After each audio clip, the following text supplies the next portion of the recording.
Kamusta mga katribu? Patuloy kayong nanonood dito sa The Flyers TV channel. Katribu mo, salamat sa inyong mga likes, shares at comments, lalong higit sa pag-subscribe sa amin. Malaking tulong ito para patuloy kaming magbahagi ng mga kaalamang nakapokus sa katotohanan habang nilalabanan ang mga fake news na nagkalat. Muli nating tandaan na huwag basta-basta maniniwala sa mga balita o kwento sa social media.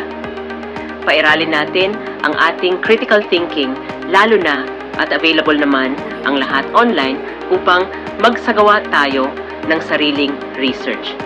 Mga katribu, iwasan ang maging bias, panatiko o loyalista. Ikaw ang talo diyan. At sa ating kwento, narito ang maiinit na trending news stories ngayon.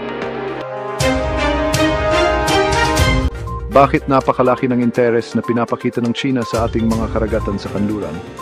Tara, mga katribu, samahan ninyo ako sa paggalugad natin sa karagatang kanlurang Pilipinas.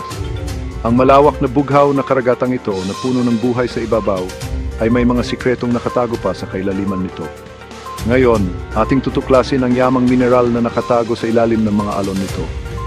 Ang mga nakalubog na yaman na ito nabuo sa loob ng maraming libong taon sa pamamagitan ng masalimuot na prosesong geological ay may kakayahang humubog sa mga industriya at impluensyahan ng pandaigdigang ekonomiya. Samahan ninyo ako habang tayo'y sumisisid ng malalim, lagpas sa mga pamilyar na coral reefs at mga kawan ng isda, upang matuklasan ang yamang mineral na nakatago sa seabed ng karagatang kanlurang Pilipinas. Ang ating paglalakbay ay magsisimula sa nickel, isang metal na pamilyar at mahalaga sa ating modernong mundo. Matatagpuan ng sagana sa karagatang kanlurang Pilipinas, ang nickel ay gumaganap ng mahalagang papel sa paglikha ng stainless steel. Ang kakayahan nitong labanan ng kalawang at tiisin ng matataas na temperatura ay ginagawa itong kailangan sa paggawa ng lahat, mula sa mga skyscraper hanggang sa mga kagamitang pang-operasyon. Ngunit ang impluensya ng nickel ay higit pa sa kanyang metalikong anyo. Ito ay isang mahalagang sangkap sa mga rechargeable na baterya na nagpapagana sa ating mga laptop, smartphone at maging sa mga electric vehicle. Habang patuloy na tumataas ang pangangailangan para sa mga teknolohiyang ito, tumataas din ang pandaigdigang pangangailangan para sa nickel, kaya't lalong nagiging mahalaga ang mga reserba nito sa karagatang kanlurang Pilipinas. Susunod, makikilala natin ang manganese, isang mineral na kadalasang nakakaligtaan ngunit mahalaga sa paggawa ng bakal. Ang manganese ay nagsisilbing pampatibay na nagbibigay daan sa bakal upang mapaglabanan ng matinding puwersa at stress na nararanasan sa konstruksyon at pagmamanufaktura. Ang pagkuha ng manganese mula sa seabed ay isang komplikadong proseso na kinabibilangan ng mga espesyal na barko na may malalakas na dredger.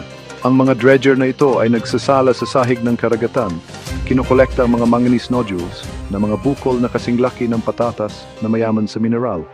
Kapag nailabas na sa ibabaw, ang mga nodules ay pinoproseso upang makuha ang manganese. Handa ng gampanan ng papel nito sa pagpapatibay ng gulugod ng ating infrastruktura. Kabanata 3. Ang ating paggalugad ngayon ay patungo sa chromite, isang mineral na pinahalagahan dahil sa kanyang kinang at tibay. Ang chromite ang pinagmumulan ng chromium, isang metal na ginagamit sa paggawa ng stainless steel, pagbibigay ng matingkad na kulay at pagpapatong sa iba pang mga metal upang maiwasan ang kalawang. Gayunpaman, ang pagkuha ng chromite ay may kaakibat na responsibilidad sa kapaligiran.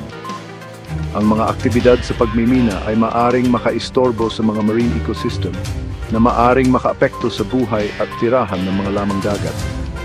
Mahalagang bumuo at magsagawa ng mga napapanatiling kasanayan sa pagmimina na nagpapaliit sa epekto sa maselan na balanse ng buhay sa loob ng karagatang kanlurang Pilipinas. Ang layunin ay gamitin ng responsibly ang yamang mineral, tinitiyak ang kalusugan ng karagatan para sa mga susunod na henerasyon. Kabanata 4. Ang ating paglalakbay ngayon ay magdadala sa atin sa harap ng copper, isang metal na kaakibat ng sibilisasyon ng tao sa loob ng maraming milenyo.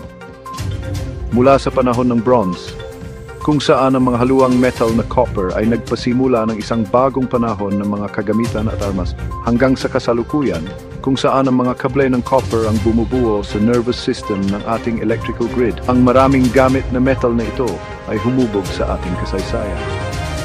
Ang karagatang kanlurang Pilipinas ay mayroong malaking reserba ng copper na kadalasang matatagpuan kasama ng iba pang mineral. Habang mas lumalalim tayo sa kasaysayan ng rehiyon na ito, maaari nating matuklasan ang mga lumubog na barko na puno ng mga artifact na copper, mga labi ng sinaunang ruta ng kalakalan at mga pakikipagsapalaran sa dagat. Ang karagatang kanlurang Pilipinas tila ay hindi lamang isang imbakan ng yamang mineral, kundi pati na rin isang tagapag-ingat ng mga kwento na binubulong sa paglipas ng panahon. Kabanata 5. Ang ating huling hintuan ay sa zinc, isang metal na kilala sa kanyang kakayahang protektahan. Ang zinc ay ginagamit upang i-galvanize ang bakal na bumubuo ng harang laban sa kalawang at nagpapahaba sa habang buhay ng mga estruktura at materyales. Ngunit ang potensyal ng zinc ay higit pa sa kanyang papel bilang tagapagtanggol. Ito ay isang mahalagang sangkap sa mga baterya, lalo na sa pagbuo ng mga susunod na henerasyon ng baterya para sa pag-iimbak ng renewable energy.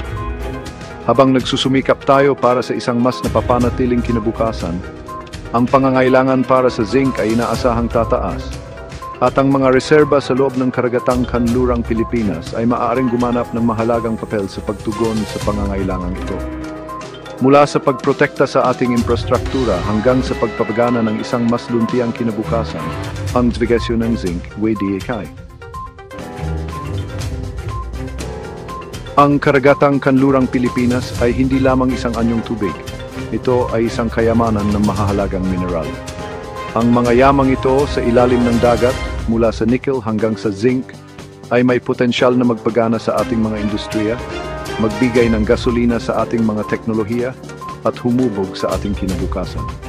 Ngunit ang kayamanang ito ay may kaakibat na responsibilidad na protektahan ang maselan na kapaligirang pandagat na nagpapanatili nito. Sa pamamagitan ng pag-unawa sa halaga ng mga yamang ito at ang kahalagahan ng mga napapanatiling kasanayan, masisiguro natin na ang karagatang kanlurang Pilipinas ay patuloy na magiging pinagmumula ng kagandahan at kasaganaan para sa mga susunod na henerasyon. Manatiling nakaantabay para sa mas maraming kamanghamanghang mga pagtuklas mula sa kailaliman ng ating mga karagatan. Stay tuned mga katribu. Maraming salamat mga katribu sa patuloy na panonood. Alam ko nakasubscribe ka na. Hayaan mong iwanan ko sa inyo ang mga salitang inihabilin ni Jesus sa ating inang simbahan upang manatili ka sa pananampalataya. Matthew chapter 18 verse 18 to 21. I tell you the truth, whatever you forbid on earth will be forbidden in heaven, and whatever you permit on earth will be permitted in heaven. I also tell you this, if two of you agree here on earth concerning anything you ask, my Father in heaven will do it for you. Amen. Hanggang sa next video, mga katribu, like, share, comment, and subscribe. Ito ang The Flyers TV.